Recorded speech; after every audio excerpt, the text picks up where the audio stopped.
Piper McLean should have been one of the most interesting characters in Heroes of Olympus. Instead, she became one of its biggest missed opportunities. But I can fix her.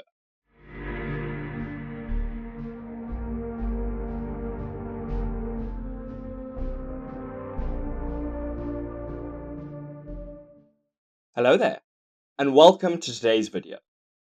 The daughter of Aphrodite is widely regarded as one of the worst new characters introduced into Raiden's sequel series, and for good reason. Raiden's writing has long been criticized when it comes to Heroes of Olympus, and all of his writing faults seem to have been crystallized in this one character. So today, I'm going to be discussing why Piper failed as a character, where Raiden went wrong in writing her journey, and how I'd rewrite her character to make her journey more captivating. So, without further ado, let's start by examining why Piper didn't work as a character in Raiden's sequel series.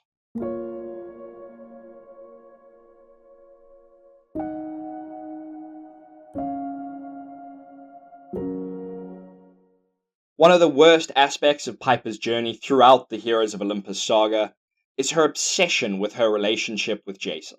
It's a problem that pervades much of the series, with characters focused on their romantic drama rather than the quest at hand. But no other character suffers from this problem more than Piper. Her POV chapters are dragged down by her constant worrying over how Jason perceives her, how her relationship with Jason is proceeding, and ultimately just how cool and hot Jason is. Jason becomes the center of her universe, despite their entire relationship being built on a lie constructed by Hera. It's a very disappointing aspect of her character, especially due to Raiden's writing of Aphrodite demigods throughout the Percy Jackson series, which actually brings us quite neatly into another major problem with Piper's character: her tomboy nature. Now, don't get me wrong, I've no problem with how a daughter of Aphrodite is established as a tomboy. In fact, I think it opens up a lot of character potential that the series ultimately failed to explore. The problem I have is that if Piper isn't mooning after Jason, she's decrying the shallow nature of Aphrodite and how vain her children are. And this is a problem for a couple of reasons. The first is that the children of Aphrodite weren't exactly portrayed as much of anything in the original Percy Jackson series, being more interested in gossip and makeup than anything else. It was weird that the Aphrodite cabin wanted to play. Usually, they sat on the sidelines, chatted, and checked their reflections in the river and stuff. Now, this is an issue I really want to dig into later, but Aphrodite is one of the most powerful Olympian gods in Greek mythology.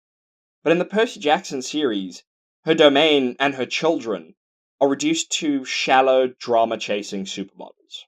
"You have a strong will," she mused. "I'm never given much credit among the gods. My children are laughed at. They're dismissed as conceited and shallow." "Some of them are," Aphrodite laughed. "Granted, perhaps I'm conceited and shallow too sometimes. A girl has to indulge. Ooh, this is nice." She picked up a burned and stained bronze breastplate and held it up for Piper to see. "No?" The second issue really ties in with the first and actually centers around a conversation Piper had with Aphrodite at the end of The Lost Hero.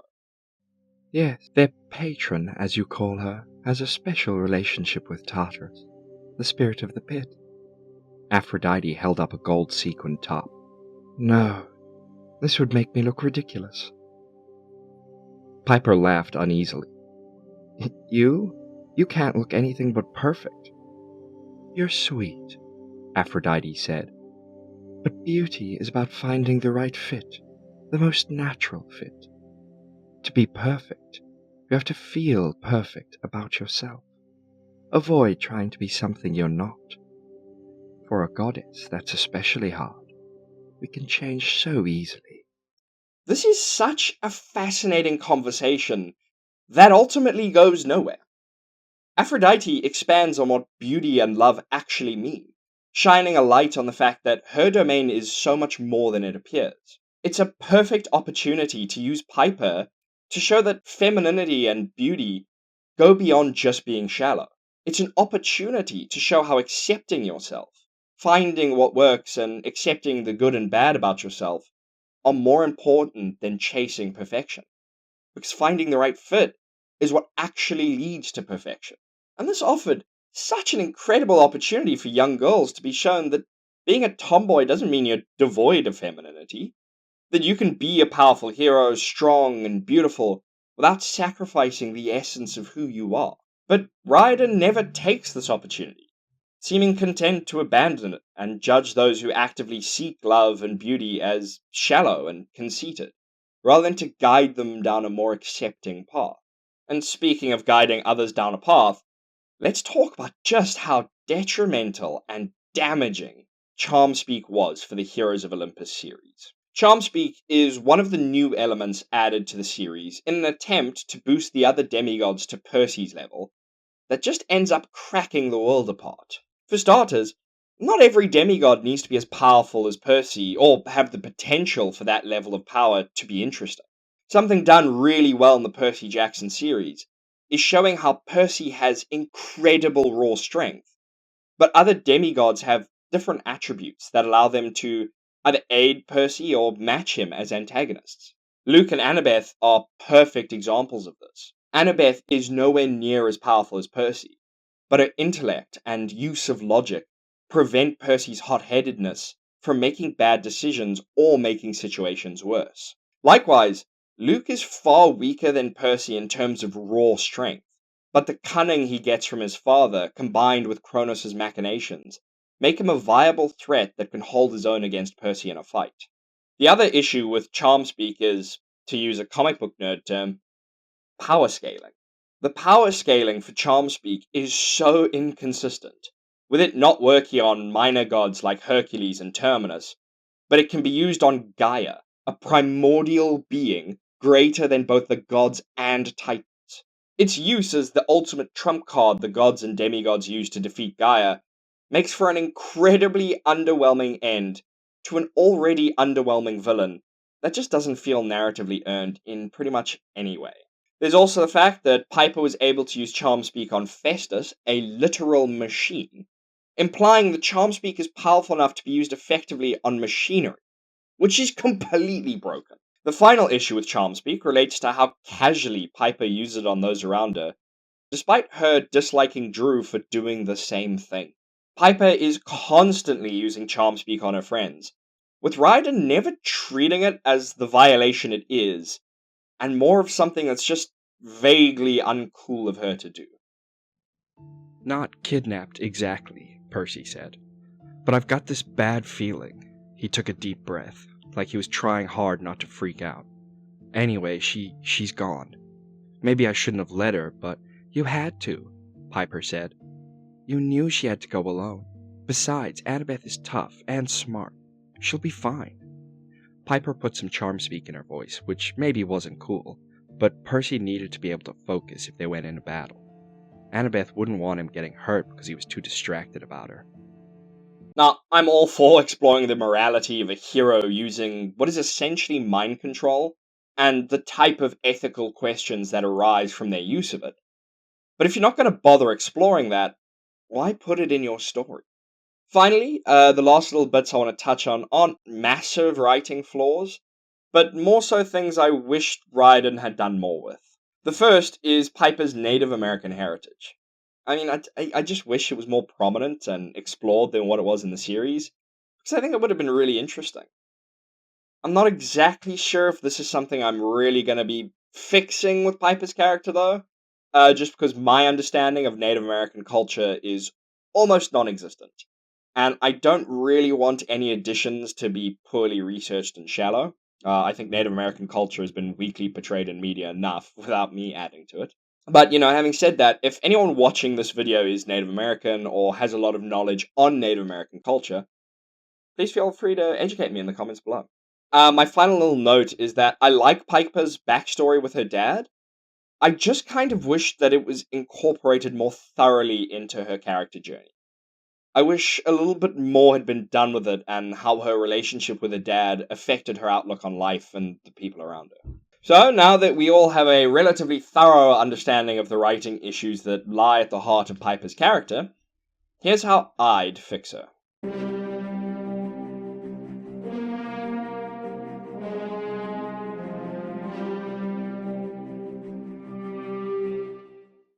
my version of Piper McLean is a demigod defined not by insecurity, but by unrestrained passion for people, for justice, and for love. And the first step in fixing Piper is to first adjust her backstory a little bit. I want her disdain for people who are shallow and conceited to come directly from her father's job as an actor. Going from having enjoyed spending time with him in her youth and hearing stories from him to her father then becoming incredibly famous and being surrounded by people who were noticeably fake and concerned only with their appearance and perception. We can still have Piper stealing things to get her father's attention, but she's also going to be actively exaggerating her tomboy tendencies from both a place of insecurity, being surrounded by people who are seen as, objectively beautiful and feminine, and out of an insecurity that she doesn't believe she could stack up appearance-wise to the people who surround her father. Perhaps, in her own mind, that's why the two of them have grown so distant. This means that throughout the Heroes of Olympus series, there are pretty much going to be three main issues Piper is dealing with. The first is her own perception of Aphrodite and her children. The second is her own insecurities in trying to fit in that mold. And the third is her fake history with Jason. Now, the Lost Hero is mainly going to be dealing with Piper's perception of Aphrodite and her children. See, in Greek mythology, Aphrodite was more than just the goddess of love and beauty. She was also a goddess of war, holding the name Aphrodite Aria, more or less. Don't sue me for the pronunciation, but it roughly translates to Aphrodite the Warlike. The Lost Hero will be used to shift the perception of Aphrodite and her children in the world of Percy Jackson by exploring how passion and war are intricately linked.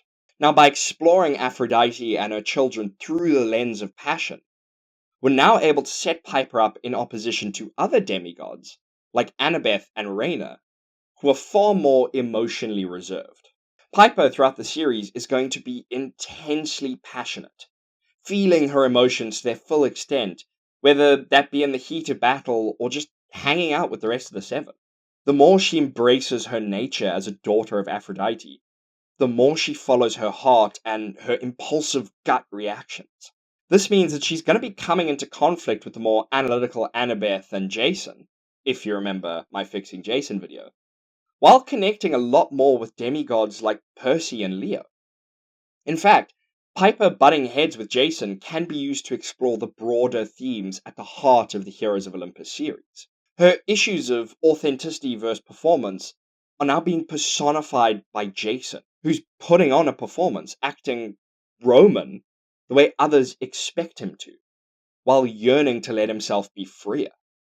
The fact that they later choose love, exemplifying how the Roman and Greek divide can be bridged, rather than letting the past, be it ancient history or fake memories, dictate how they feel, should really form the emotional core of the series.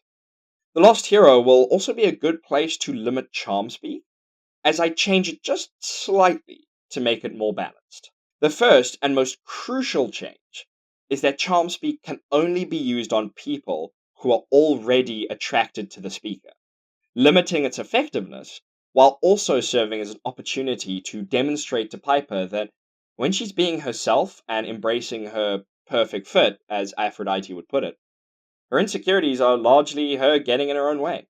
The second change to charm speak is that if a demigod is powerful enough, they can surpass that first limitation and use their charm speak on those who are ensnared by their passions. This will give Piper a great opportunity to use her charm speak on some of the giants, who are almost obsessed with overthrowing the gods, but allow for more cautious or disciplined enemies to not be susceptible.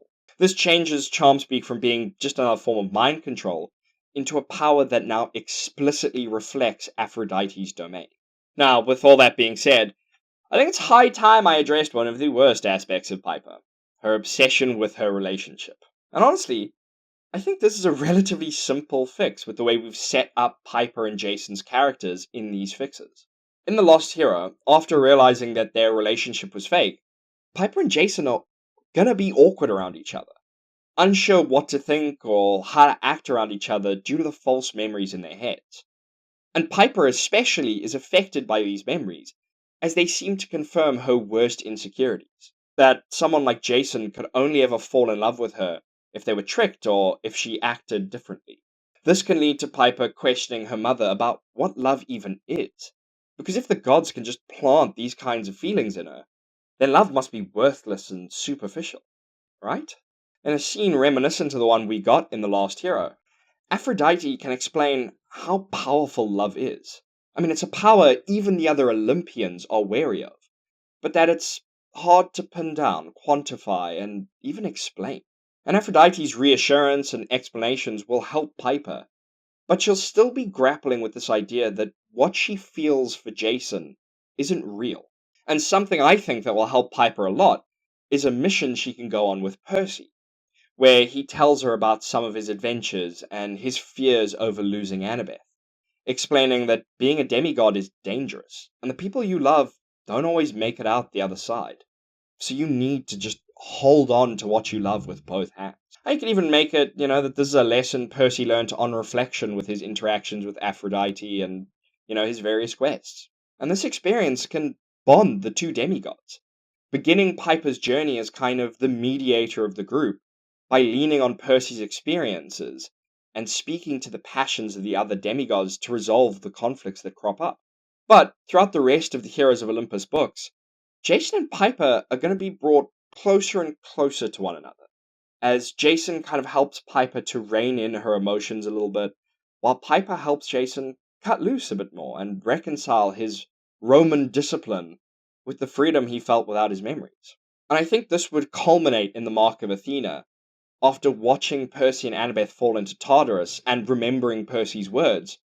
Piper realizes just how dangerous her life can be, and may still get. And so she tells Jason that she loves him for who he is, and that the false memories may have jump-started her attraction to him, but they're not the reason she's fallen in love with him. From here, House of Hades and Blood of Olympus will show Jason and Piper trying to figure out how their new relationship will work, while overcoming, the last remaining vestiges of the flaws holding them back from being the demigods the quest needs.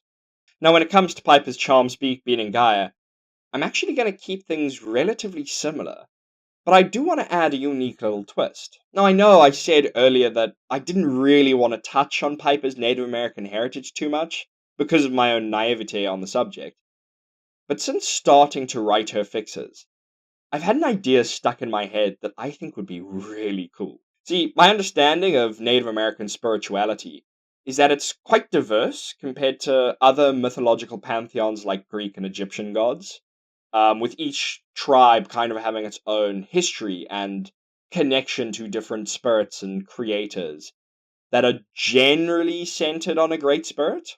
So with that in mind, I've always found it weird that Piper was named after her grandfather's hope that she would learn, all of the great Cherokee songs, especially the Song of the Snakes, but nothing was ever done with this idea. So, with, this idea in mind that it never really went anywhere in Ryden's actual writings, I thought it would be a really cool idea to have Piper try to use charm speak to put Gaia to sleep, only for it to fail. And, in desperation, or maybe through the nudging of Aphrodite, Piper tries again, only this time using her charm speak through one of the great Cherokee songs. In doing so, Piper accidentally uses her song and the charm speak as a conduit for a spirit connected to the history of her tribe to channel its power to finally put Gaia to sleep. Native American spirituality has such a massive focus on the connection between things in nature that perhaps the spirit's power is more easily able to overpower Gaia because she's a primordial aspect of nature itself. The gods could even be shocked that another mythological deity was exerting influence over their domains and problems, which, considering what I know of the Magnus Chase books without really having read them, could be hinting at or leading to a change in cosmological structure, as previously gods of different mythologies had kind of made sure to stay out of each other's ways. But now, because of all the issues caused by the Greeks and Romans, channels of communication have begun opening up between different pantheons, I like the idea of pulling Piper's heritage more into the story, and it having wider ramifications going forward. I think it would require a couple tweaks to my revisions along the way. Piper would need to be actively exploring her non-Greek heritage, and considering my unfamiliarity with Native American culture, I'm not really sure how that journey would go, or how it would have to influence the rest of the quest. But, if any of you guys have some cool ways to bring that journey forward for Piper, do let me know in the comments down below. Now, Piper is a character with a lot of wasted potential in the original Heroes of Olympus series. But Piper didn't fail because she was emotional. She failed because the story didn't really respect emotion as a form of strength. On a slightly different note, a lot of you guys commented on my Jason video that you'd like a deeper dive into how I'd fix Jason's character, kind of going beat by beat through the Heroes of Olympus series. And honestly, I really love that idea. So I've decided that I'm going to be essentially rewriting each book in the series so that you guys can get the full fixed journey for the characters. But before I do that, there are a few more characters I'd like to give the individual spotlight to, like Nico and Reina. But with that in mind, my next character fix might prove to be a controversial one, as I'm going to be fixing a fan favorite when I show you guys how I'd fix Leo Valdez.